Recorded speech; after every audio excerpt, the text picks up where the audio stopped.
encontrar la justicia en algún otro lugar.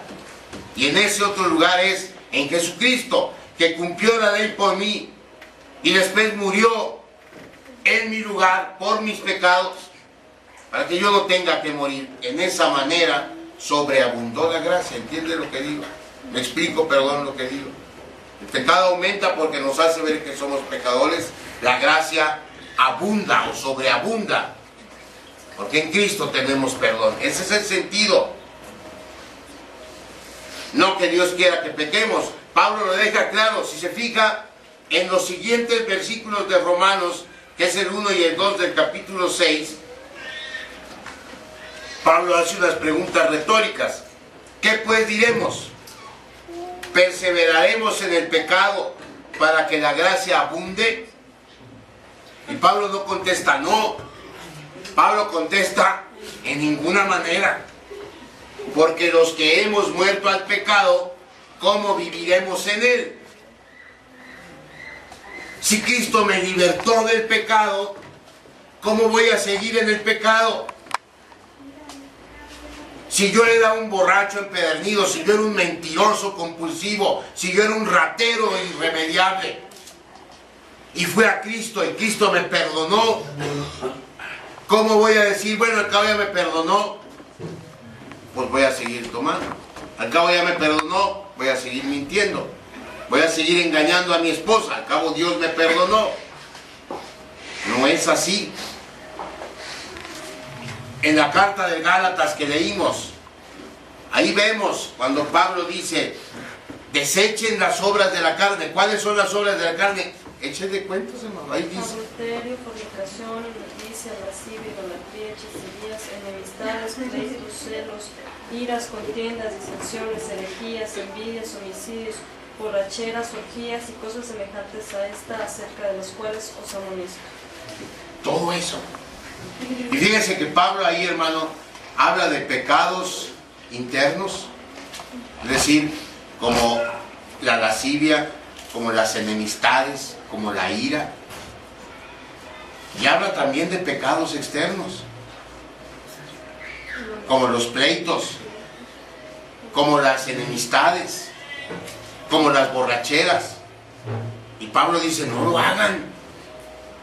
No lo hagan. Si están en Cristo, ustedes son libres, pero no son libres para hacer eso.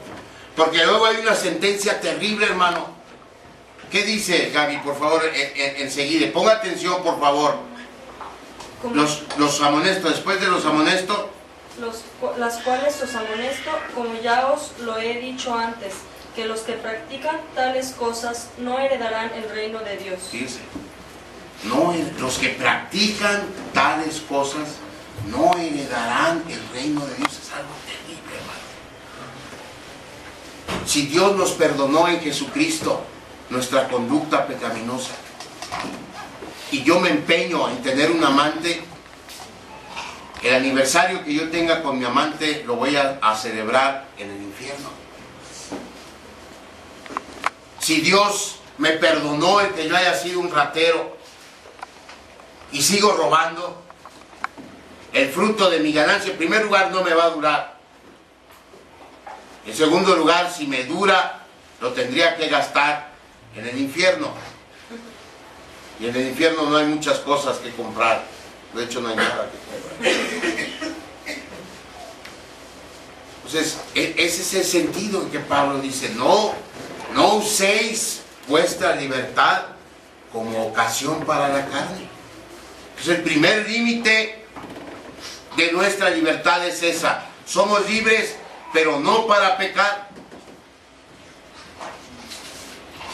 Aún con la libertad que tenemos en Cristo, tenemos la obligación de no dar ocasión para que lo pecaminoso en nuestro hombre exterior se manifieste.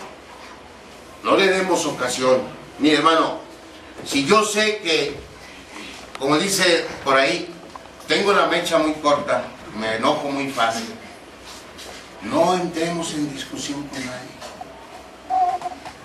No le demos ocasión al pecado para que se manifieste. Si yo tengo problemas con controlar mi bebida, vayamos a un lugar donde sabemos que ese problema se me va a multiplicar. Si yo tengo problemas con mi control sobre mi temperamento, no andemos viendo cosas que no debemos ver, porque nos va a perjudicar. En segundo lugar, nuestra libertad no nos da derecho a lastimar a nadie. Ese es el segundo límite. Versículos 14 y 15. Porque toda la ley en esta sola palabra se cumple. Amarás a tu prójimo como a ti mismo.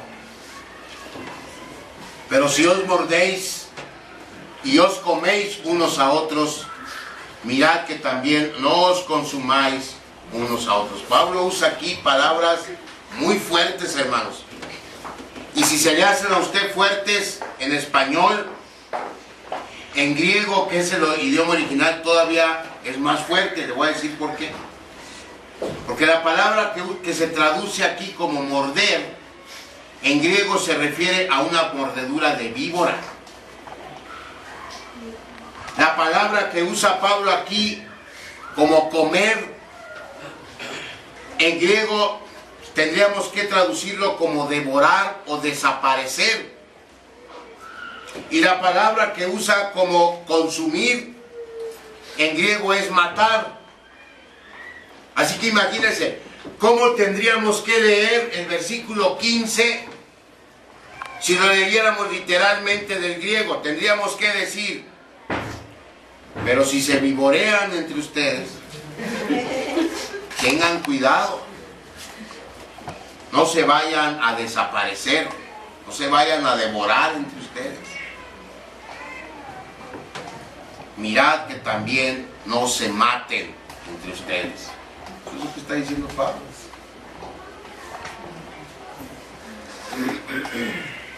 Es que a veces usamos nuestra libertad para lastimar a nuestros hermanos y no hay nada más triste que eso, hermanos. A veces sin querer, a veces queriendo, presumimos delante de nuestros hermanos nuestras bendiciones, sean materiales, o sean intelectuales, o sean espirituales, entre comillas. Y eso es lo que pasaba en la iglesia de Corinto. Cuando se juntaban a comer, el que tenía mucho llevaba mucho, pero no compartía. Si lo comía con ellos, nada más. Y el que tenía poco tendría que estar viendo. Imagínense lo que hubiera pasado anoche si nos hubiéramos portado así. Si el hermano Emanuel hubiera dicho: pues yo traje mi pastel, pero es para mí nomás. Ay, el que no trajo pastel, que se las arregle. O la hermana que trajo chicharrón, el chicharrón es mío y hay que se arregle. Eso hacían en Corinto. Y entonces lastimamos, porque el hermano que viene y dice: pues se supone que íbamos a convivir, se supone que íbamos a tener un tiempo de amor fraternal, y yo veo que los hermanos allá están comiendo solos su pastel y su chicharrón. ¿Qué convivencia es esa? Y lo mismo pasa cuando digo: yo soy, ¿qué eres tú? Pues soy licenciado en administración, y por eso yo no le hablo al pastor, porque el pastor ni siquiera ha terminado su estudio. Y abusamos. O Adolfo dice: yo voy a ser médico, no le hablo a Andrés porque Andrés todavía ni entra a la universidad. Y así hacemos esas diferencias. Y lastimamos a veces sin querer. Lo espiritual, yo sí soy espiritual, yo sí soy bueno, no como César.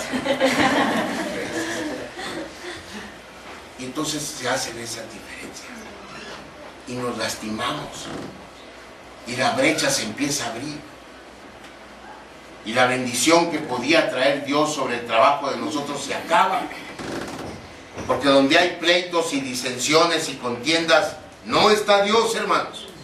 No puede estar Dios. O no para bendecirnos, cuando menos, que es lo que nos importa. Pues debemos tener cuidado de que nuestra libertad no la usemos para lastimar a nadie. Ese es el segundo límite. Y el tercer límite: que debemos establecer. Versículo 13, el final, y el versículo 14. Sino servíos, dice Pablo, por amor los unos a los otros, porque toda la ley en esta sola palabra se cumple: amarás a tu prójimo como a ti mismo.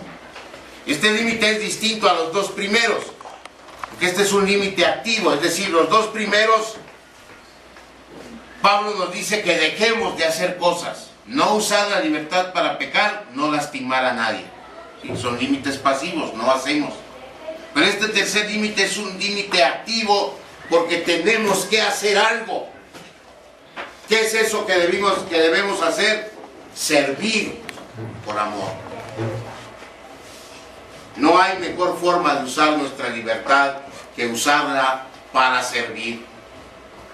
El servicio, mis amados hermanos, es un rasgo del carácter de un ciudadano del reino de Jesucristo.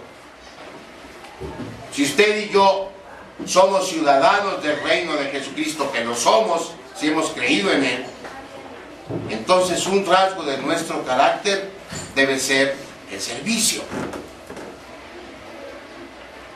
Nuestro mismo Señor nos puso primero el ejemplo y luego estableció como requisito para pertenecer al reino el servir a los demás.